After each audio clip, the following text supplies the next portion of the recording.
Next topic is full wave rectifier. As the name suggest, हमने पहले ही पढ़ लिया कि रेक्टिफायर होता है जो एसी को डीसी में कन्वर्ट करता है। फुल वेव का मतलब है पूरी वेव को रेक्टिफाई करेगा, इसलिए इसको हम फुल वेव रेक्टिफायर बोलते हैं। इसके लिए सेंटर टेप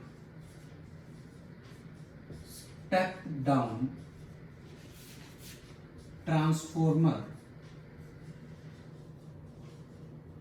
इज नेसेसरी। इसके लिए centre tap step down transformer की रिक्वायरमेंट होती है, वो आपको ध्यान रखना है। तो क्या करेंगे बेटा, यही यहां डायग्राम बना लेता हूं।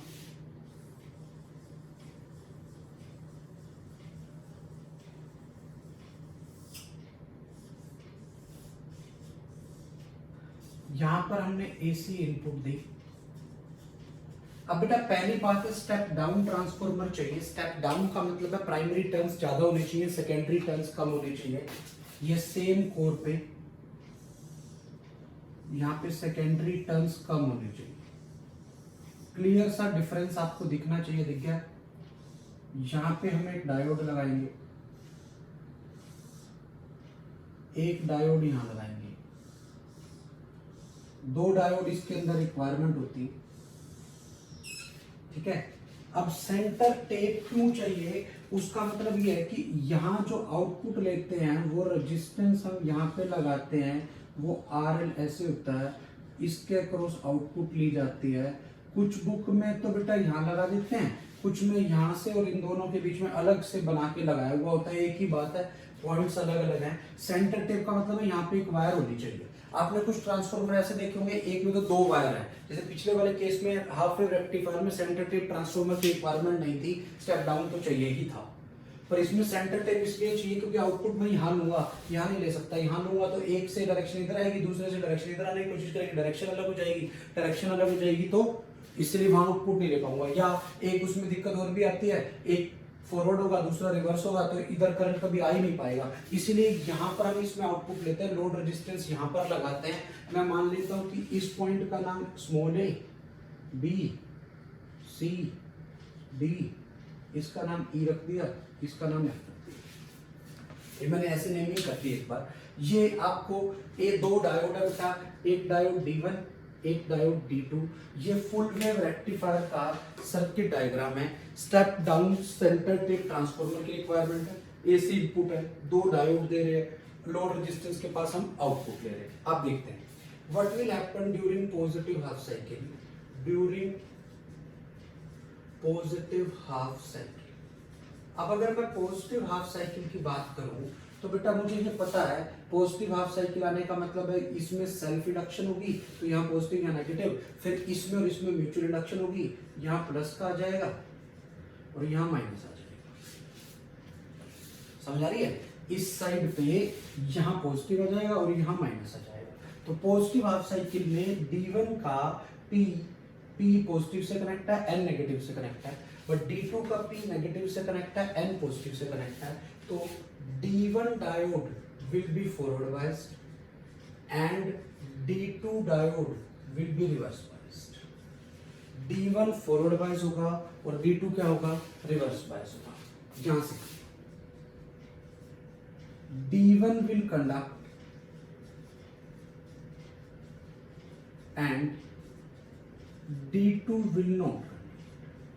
D1 कंडक्ट करेगा और D2 कंडक्ट नहीं करेगा, क्योंकि ये हम ऑलरेडी पढ़ चुके हैं। जब भी डायोड फॉरवर्ड बायस होता है कंडक्ट करता है, जब रिवर्स बायस होता है तो कंडक्ट नहीं करता।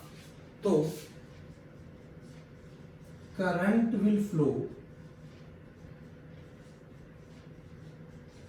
Through D1 only and no current will flow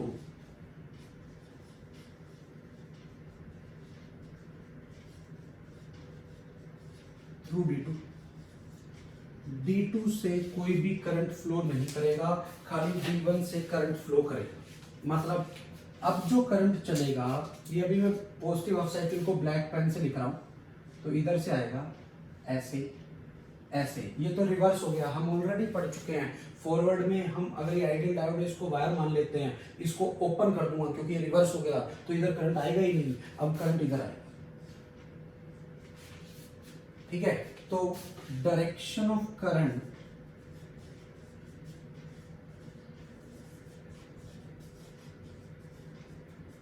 through RL, जिसके पास मुझे आउटपुट लेनी है, विल बी फ्रॉम, कहां से कहां तक है बेटा, F to E, F से E की तरफ होगी। Direction of current through RL will be from F to E, ये आपको ध्यान में रखना है। समझ में आ गया? ये कौन सी साइकिल की बात हो रही है? पॉजिटिव हाफ साइकिल की बात हो रही है। पॉजिटिव हाफ साइकिल का मतलब है अभी जो आउटपुट आ रही है वो सिर्फ D1 की वजह से आ रही है, D2 की वजह से नहीं आ रही।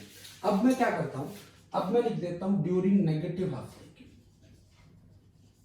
During negative half cycle. अब बड़े ध्यान से देखना, अगर मैं नेगेटिव हाफ साइकिल की बात करूं तो यहां नेगेटिव आएगा, यहां पॉजिटिव आएगा। अब कौन सा डायोड फॉरवर्ड बायस हुआ? अब D1 रिवर्स बायस हो गया एंड D2 फॉरवर्ड बायस हो गया। देख सकते हो आप, ये नेगेटिव P नेगेटिव से कनेक्ट है, N पॉजिटिव से कनेक्ट है तो रिवर्स बायस, P पॉजिटिव से कनेक्ट है, N नेगेटिव से कनेक्ट है तो फॉरवर्ड बायस। तो D1 कौन सी बायसिंग होगी? D1 की रिवर्स बायस, और D2 की कौन सी बायसिंग हो गई बेटा? Forward bias. ये आपको समझ में आना चाहिए। D1 रिवर्स बायस हो गया और D2 कैसा हो गया बेटा? फॉरवर्ड बायस हो गया। यहां से क्या होगा? D1 काम नहीं करेगा एंड D2 काम करेगा ऊपर वाली तरह से। ठीक है, अब करंट D1 की वजह से आएगा एंड करंट D2 से नहीं जाएगा। D2 से करंट जीरो होगा, उल्टा हो गया। D1 से करंट जीरो होगा और D2 से करंट आएगा। क्लियर है?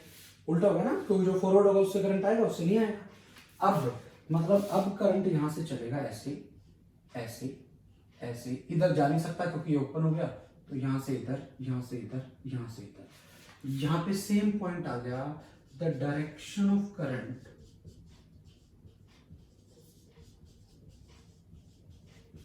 Through RL will be from, कहां से कहां है बेटा? F to E। Direction of current through RL will be from F to E, F से E होगी। तो आप यहां पे देख सकते हो, चाहे पॉजिटिव हाफ साइकिल है चाहे नेगेटिव हाफ साइकिल है, इसके पास जो करंट की डायरेक्शन आई वो दोनों में सेम आई, F से E की तरफ। कितने आई? F to E आई। ये एक पॉजिटिव हाफ साइकिल के लिए और एक नेगेटिव हाफ साइकिल के लिए। अब मैं आपको यहाँ पे इनपुट और आउटपुट बना के दिखा देता हूँ।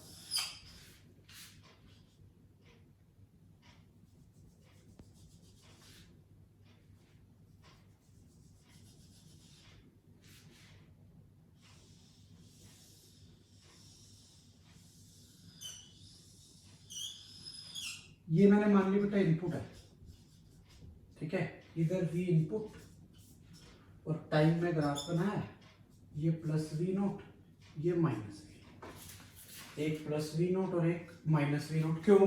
क्योंकि हमारी इनपुट AC है और AC का डायग्राम ऐसा बनता है।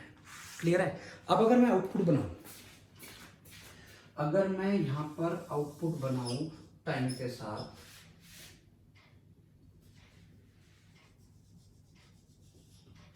अगर मैं आउटपुट बनाऊं टाइम के साथ, ठीक है, तो क्या होगा? इधर आउटपुट ले रहा हूं टाइम के साथ, तो यहां बनाऊंगा,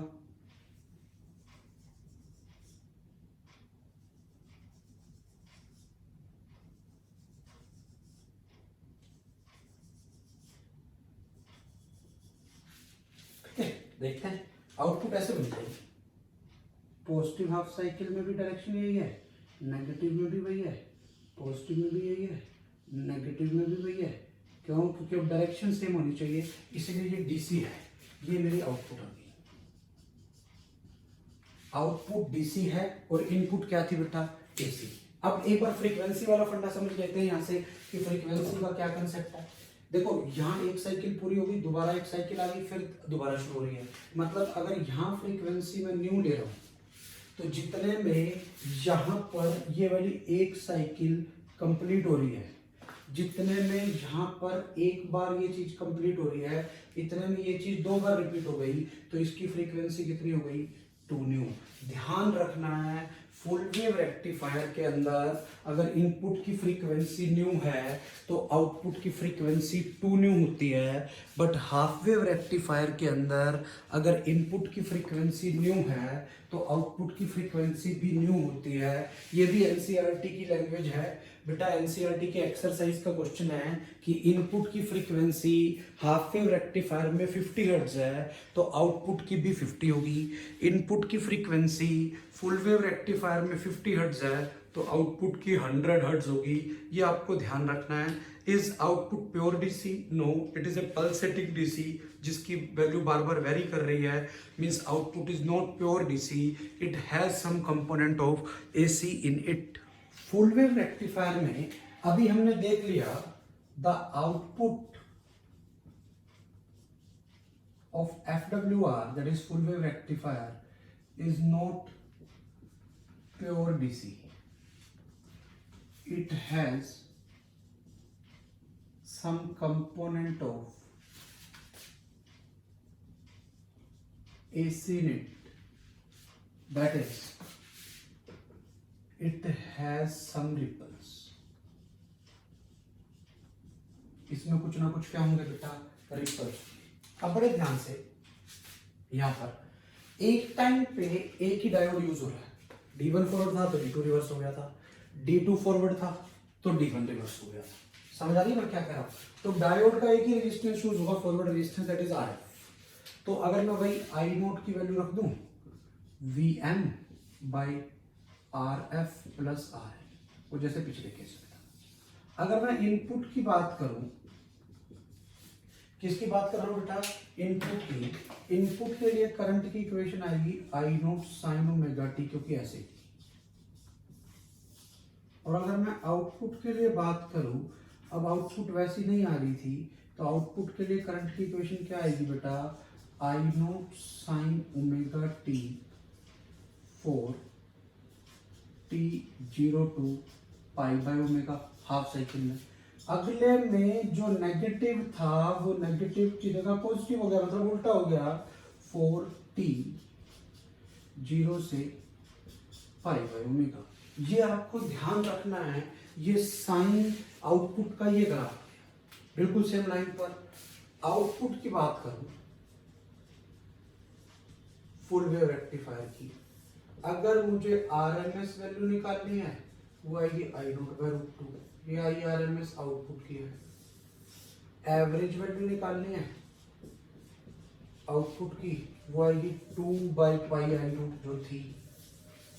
ठीक है, ऑन द सेम लाइन अगर मुझे आई एसी निकालना है तो I have already told you I RMS का स्क्वायर माइनस आई डीसी का स्क्वायर, तो I AC is equal to under root of I RMS का स्क्वायर माइनस आई एवरेज का स्क्वायर। मैं एसी में से एसी कंपोनेंट निकाल रहा हूँ किसका बेटा? आउटपुट का। तो ये भी आउटपुट का है, ध्यान रखना है, और ये भी किसका है बेटा? आउटपुट का है। ये आपको ध्यान रखना है। ये आरएमएस वैल्यू है, ये एवरेज वैल्यू है, और ये आपको एसी कंपोनेंट की आउटपुट के लिए, फुल वेव रेक्टिफायर के लिए ये चीज़ें पता होनी चाहिए। फुल वेव रेक्टिफायर के लिए अगर मैं फुल वेव रेक्टिफायर की बात करूं, फुल वेव रेक्टिफायर के लिए हमने सबसे पहली टर्म वहां पे निकाली थी बेटा, रिपल फैक्टर, याद हो तो? जैसे हाफ वेव में निकाली थी, गामा से लिखेंगे, फॉर्मूला वही का वही है, कैलकुलेशन 0.48 आई। फिर हमने निकाला था फॉर्म फैक्टर, एफ से लिखा था। इस केस में फॉर्मूला वही का वही है, वैल्यूज चेंज हो चुकी हैं, इसलिए पाई बाय 2 रूट। ठीक है, एफिशिएंसी निकाली थी, ईटा से लिखा है।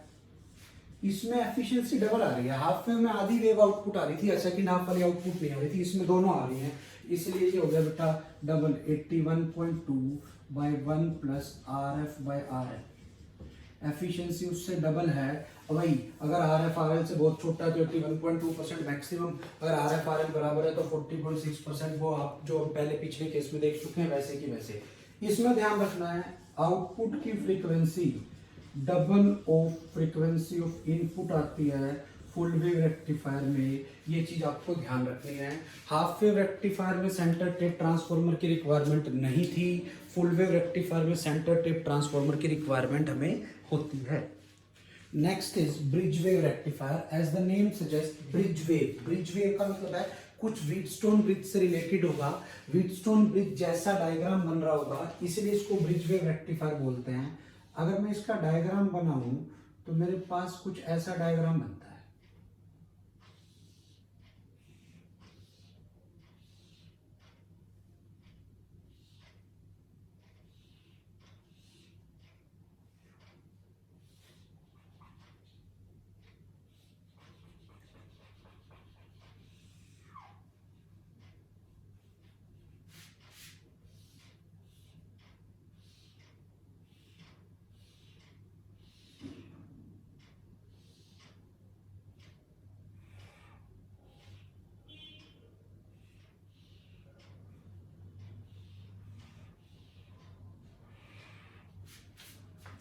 इसमें ये 4 डायोड हो गए, D1, D2, D3, D4।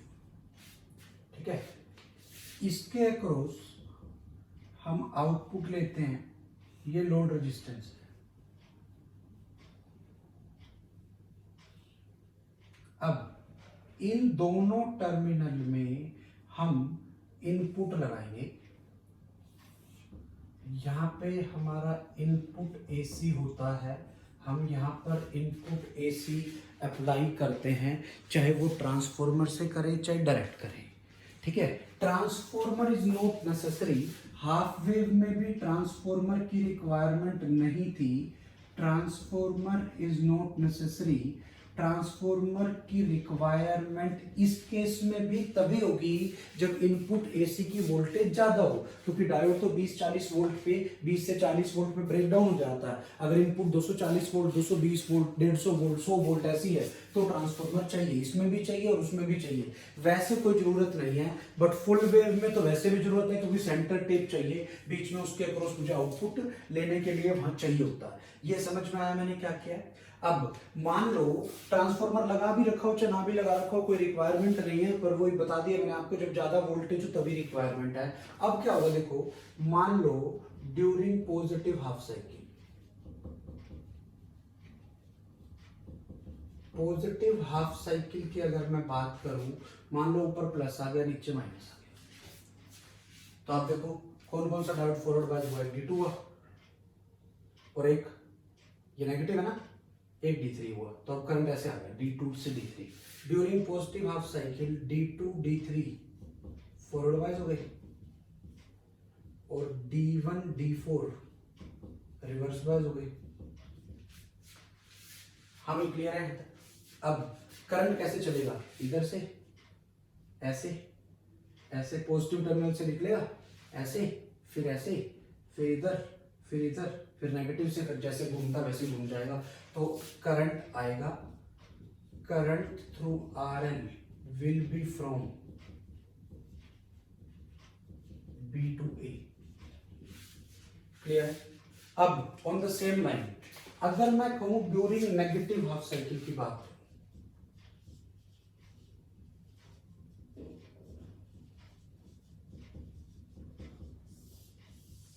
अगर मैं ड्यूरिंग नेगेटिव हाफ साइकिल की बात करूं, यहाँ नेगेटिव आ जाएगा, यहाँ पॉजिटिव आ जाएगा। अब कौन कौन से डायोड फॉरवर्ड बायस हो जाएंगे, ये वाला भी फॉरवर्ड हो गया, वो भी फॉरवर्ड हो गया।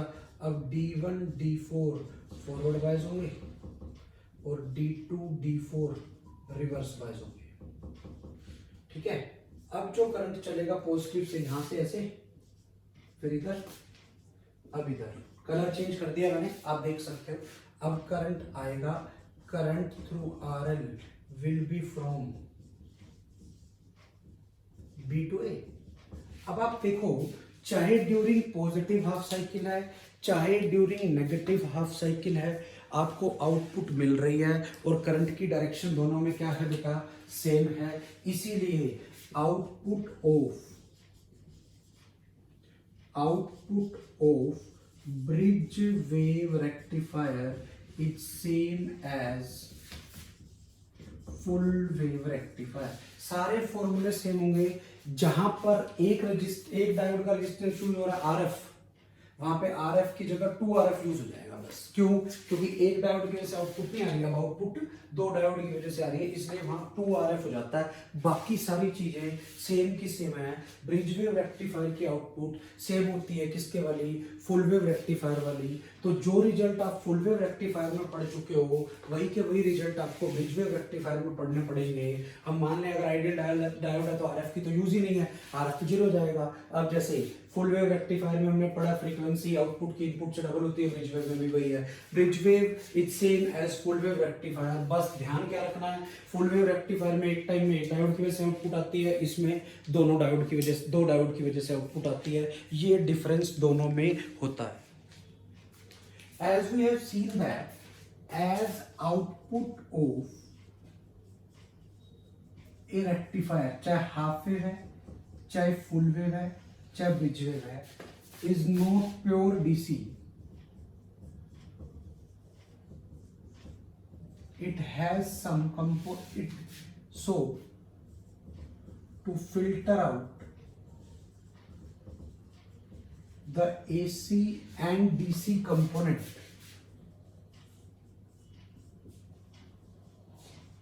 from the output,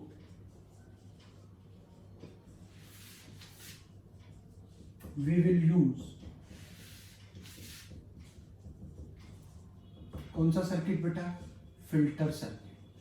कौन सा सर्किट को यूज करेंगे बेटा, फिल्टर सर्किट। हम ऑलरेडी देख चुके हैं किसी भी रेक्टिफायर की आउटपुट प्योर डीसी नहीं थी, it has some component of AC net, it has some ripples. To filter out the AC and DC component from the output we will use the filter circuit.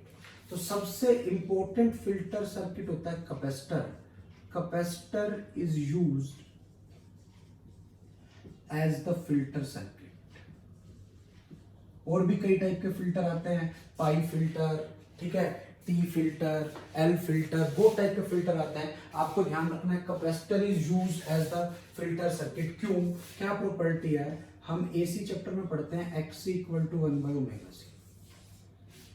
Clear है? यहां से for DC frequency is 0, XC tends to infinity, मतलब resistance infinity हो गया, मतलब capacitor blocks DC.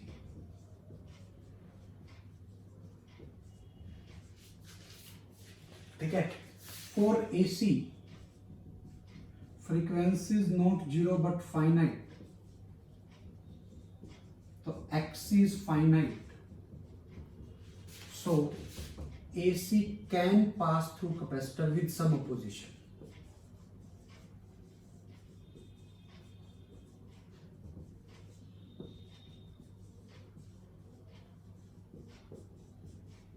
तो बेटा capacitor की सबसे अच्छी प्रॉपर्टी ये है कि capacitor blocks DC. Capacitor DC को पूरी तरह से ब्लॉक कर देता है, कैपेसिटर में से डीसी पास नहीं करती, एसी पास कर सकती है। इसीलिए हम बोलते हैं कि capacitor is high pass filter. High pass filter का मतलब है हाई फ्रीक्वेंसी को पास करने देता है।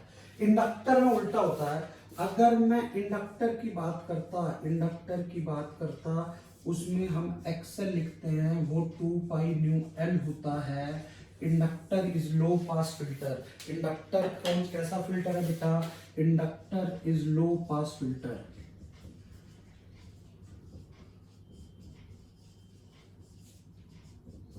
ध्यान रखना है, capacitor is high pass filter, inductor is low pass filter. अभी मैं ध्यान रखूंगा, मुझे फिल्टर सर्किट में कैपेसिटर यूज करना है। कैपेसिटर की प्रॉपर्टी, कैपेसिटर अपने में से डीसी को पास नहीं होने देगा, एसी को पास होने देगा। इस वे में एसी और डीसी फिल्टर आउट हो जाएंगे।